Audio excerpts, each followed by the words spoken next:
Okay, today we are going to read a new story. The story is titled A Landform's Adventure. In this book, a boy and his family will go on a trip across the United States to see different types of landforms.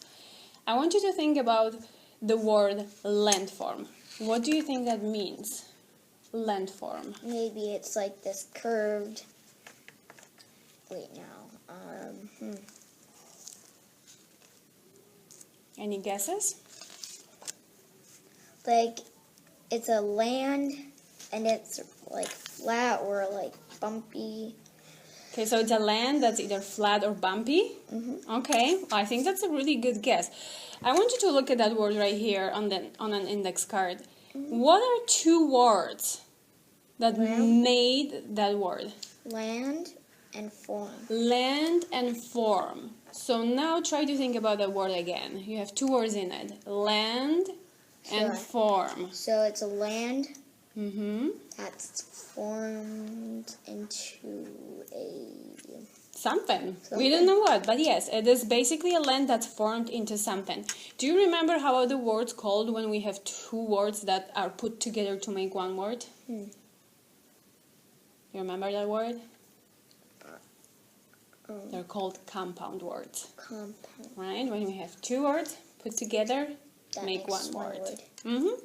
Now let's look at the explanation of that word right here. I have it at the back of the card.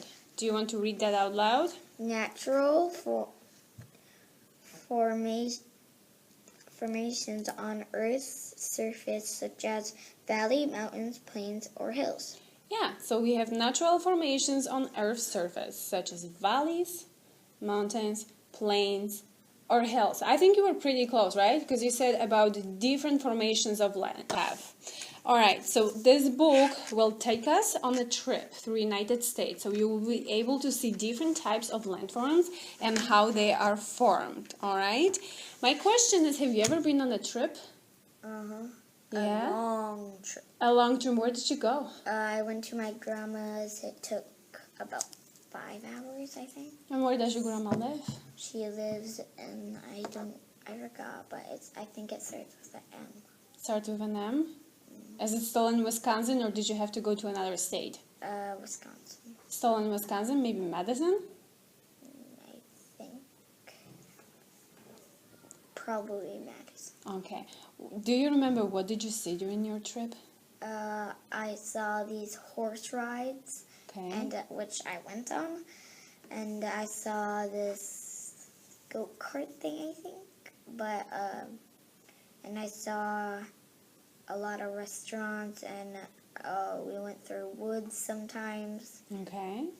and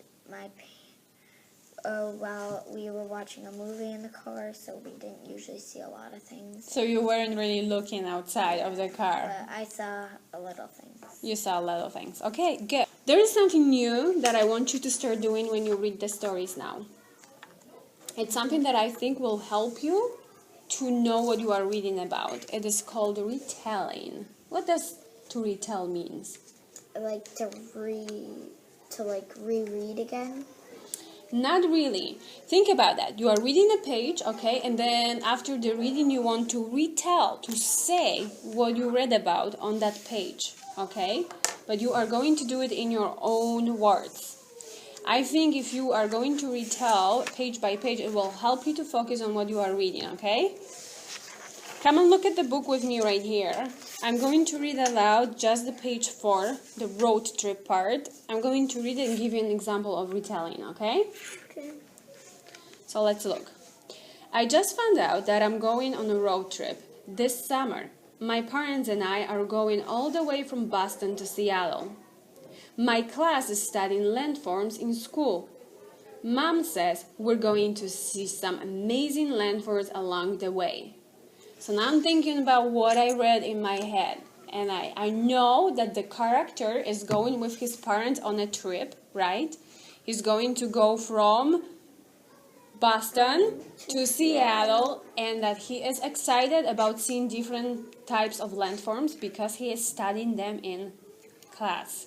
Does it make sense what I did here? What I just told you what I read, right? but I use my own words. Okay, so this is what you're gonna be doing today too. We're gonna stop after every page and you're gonna do that retelling for me. Okay.